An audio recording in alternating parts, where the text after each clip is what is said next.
باپ بیٹے سے راہ فرار اختیار کرے گا، ماں اپنے بچے کو دیکھ کر دور بھاگے گی، بیوی شوہر سے اور شوہر بیوی سے نفرت کرے گا، جگری دوست آنکھ چرا کر نکل جائیں گے صرف ایک نیکی کے لیے۔ بیٹا اپنے باپ کے پاس جائے گا اور کہے گا، اے ابا جان، آج دنیا میں میرے اوپر آپ اپنی جان نچھاور کرتے تھے، میں ذرا بیمار ہو جاتا تو آپ رات رات جاگتے تھے، خود نہیں سوتے تھے مجھے سلاتے تھے، خود نہیں کھاتے تھے مجھے کھلاتے تھے، میرے لیے آپ اپنا آرام اور راحت چھوڑ دیتے تھے۔ اے ابا جان، آج میں مشکل میں گرفتار ہوں اور وہ بھی کوئی زیادہ نہیں، صرف ایک نیکی کی بات ہے۔ اے ابا جان، مجھے ایک نیکی دے دیجئے تاکہ میری بھنور میں پھنسی ہوئی کشتی پار لگ جائے۔ تو دنیا میں بیٹے پر جان نچھاور کرنے والا باپ بھی ایک نیکی دینے سے انکار کر دے گا اور کہے گا کہ جا، مجھے خود اپنے لالے پڑے ہیں۔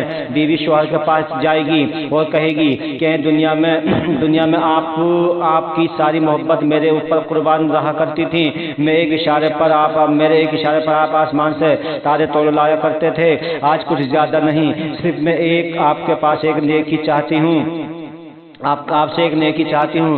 ایسے بیوی کو بھی شوہر ایک نیکی دینے سے انکار کر دے گا، گویا اس دن تمام دنیاوی رشتے کچے دھاگے کی طرح ٹوٹ جائیں گے۔ اگر وہاں کوئی کام آئے گا تو ہمارا اعمال کام آئے گا، ہمارے اعمال کا کھرا سکہ کام آئے گا۔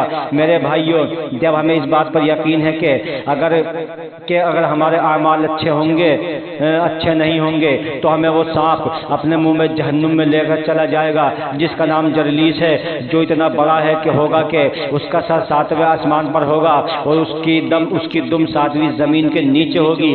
جبرائیل اس سے پوچھیں گے کہ جرلیس، تو دوزخ سے باہر کیوں آ گیا ہے؟ تو وہ کہے گا، میں محمد عربی صلی اللہ علیہ وسلم کی امت میں سے 5 قسم کے آدمیوں کو لینے آیا ہوں۔ نمبر 1، نماز نہ پڑھنے والے کو، نمبر 2، زکوٰۃ نہ دینے والے کو، نمبر 3، سود لینے والے کو، نمبر 4، شراب پینے والے کو، نمبر 5، مسجد میں دنیا کی باتیں کرنے والے کو۔ جب ہمیں اس بات پر یقین ہے کہ اگر ہمارے اعمال اچھے نہیں ہوں گے تو ہمیں اس آگ میں جلایا جائے گا جس کو 1000 برس تک دھوکا گیا تو اس کا رنگ سرخ ہو گیا، پھر 1000 برس تک دھوکا گیا تو اس کا رنگ سفید ہو گیا، پھر 1000 برس تک دھوکا گیا تو اس کا رنگ سیاہ ہو گیا۔ جس آگ کی سب سے ہلکی آنچ یہ ہوگی کہ جب دوزخی کو اس آگ کا جوتا پہنایا جائے گا تو اس کی تپش کی وجہ سے اس کا بھیجا ہانڈی کی طرح پکنے لگے گا۔ اللہم احفظنا۔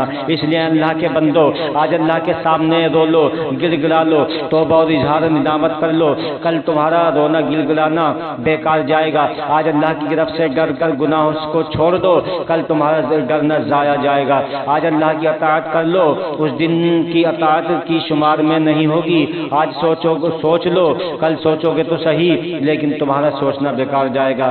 آج ہماری باتوں کو سن کر عمل کر لو، کل تم سنو گے تو صحیح لیکن تمہارا سننا فضول جائے گا۔ اللہ تبارک و تعالی ہمارے گناہوں کو معاف فرمائے۔ وآخر دعوانا الحمدللہ رب العالمین۔ السلام علیکم۔